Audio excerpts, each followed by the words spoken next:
How many remember Neff? In the mid-2000s, they were all over the place, sponsored by some of the biggest names in action sports and putting on concerts with some of the hottest names in the rap game. But over the years, boy have they failed like a rock, suffering a fate perhaps worse than the outright death of the brand itself. I mean, really, when you find out what happened to Neff today, you'll see what I mean.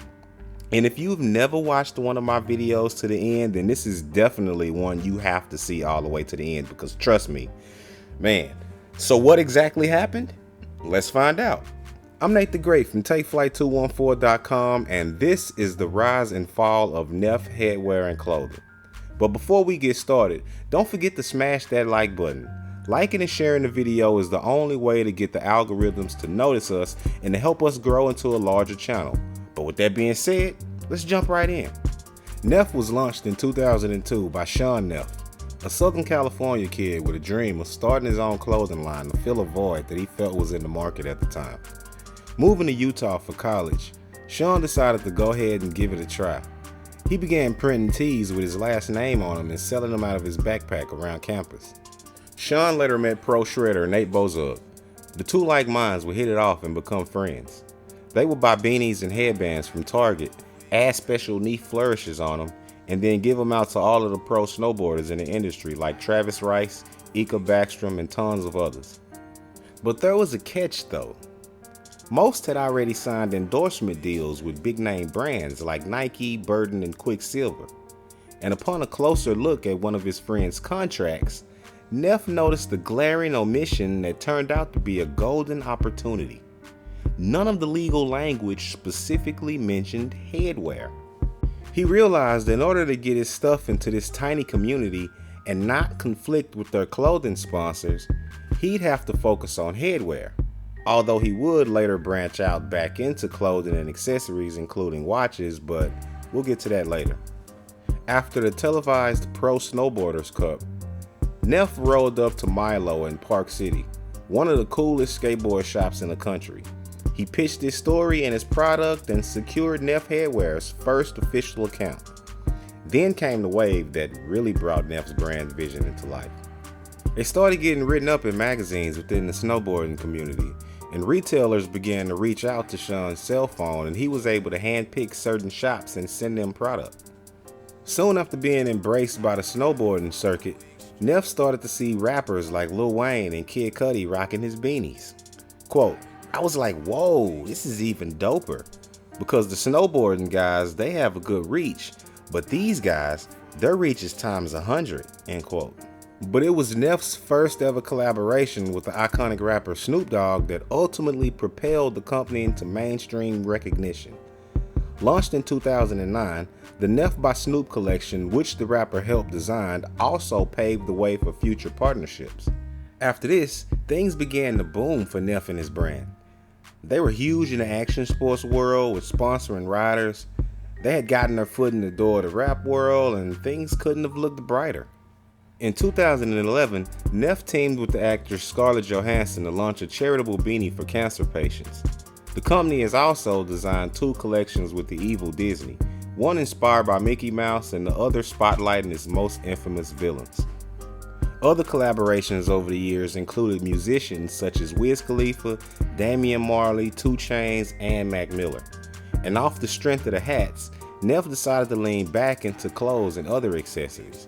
And at one point, Neff Headwear and Clothing was in the top tier retail sales for 7 different categories, including beanies, gloves, t-shirts, and watches. The Neff logo was commonplace on the slopes, in the skate parks, and in high school classrooms all around the globe. Neff Headwear sales had grown over 170% in 2010, and then another 180% in 2011. At their peak, Neff Headwear products sold in about 3,500 stores in over 40 countries. Sean estimated the brand value could be as high as $200 million at that time, as they were expected to clear $100 million in retail sales in 2012. The financial success caught the attention of investors, and Sean was a guest speaker at NASDAQ's Next Great Consumer Brands Conference. At the time, Sean claimed he wasn't interested in investors or selling, but the seed had been planted in his head. He was still focusing on the industry frontrunners like Volcom, DC, Quicksilver, and Billabong, and trying to surpass them. They were already sponsoring action sports athletes, but now they were trying to break into more mainstream sports as well. And in 2014, Neff teamed up with Kevin Durant to create an exclusive designer underwear collection. Sean, now sensing that it was a good time to cash in on all of his hard work over the years, had finally began to entertain investment opportunities. And after coming close to handing off a large chunk of business to an unnamed multi-billion-dollar footwear company, a route that Neff says he's glad that he didn't take, a private investor presented him with an ultimate win-win scenario with Marlin Equity Partners. Now he was able to take a financial reward for his decades of hard work, but could still enjoy the upside of future growth without the same level of personal risk.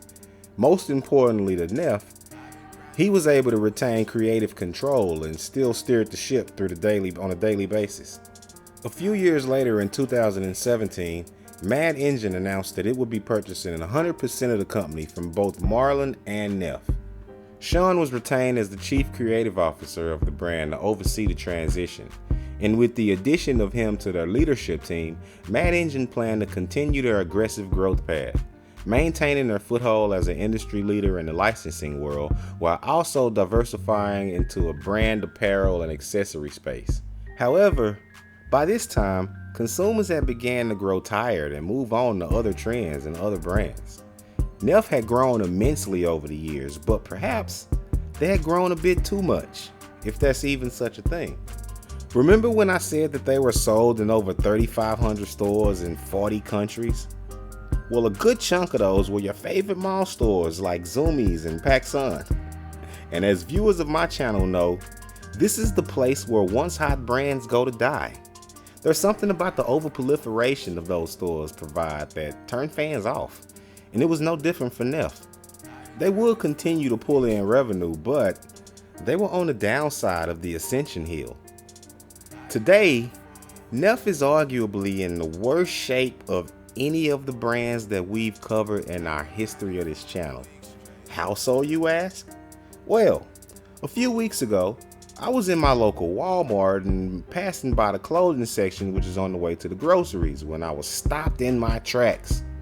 I was shocked and surprised to see the oh so familiar smiley face of the Neff logo there on the racks. And I remember thinking to myself, my, how the mighty have fallen. And to make matters even worse, today when I went back to get photos for this video, not only was it still there, but it was on the clearance rack for $5. Since starting this series, I've covered some sad stories of monumental falls from grace, but none as bad and as hard as what's happened to Neff. It's arguably worse than the fate of a Dope or a Tisa. They just ceased to exist, but at least that way, you could be frozen in time as a vibe of the past. Neff, on the other hand, is like the Chuck Liddell of the streetwear game.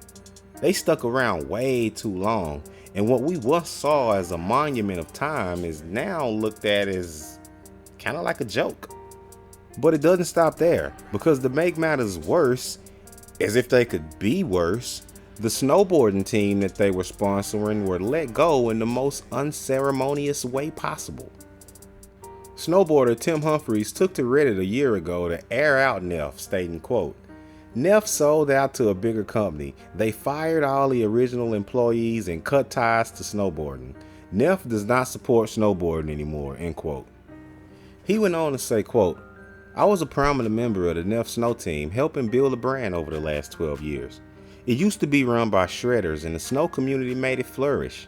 Now, with new ownership, they were wavering on signing the riders back for a whole year." He said that they claimed they wanted to keep him involved with the brand after hard ghosting him for a while, and when he asked them if they were keeping or dropping him after multiple attempts, they didn't respond and just blocked him on social media. It seems like the new owners have turned their backs on the day one fans and sold the soul of the brand for a few bucks.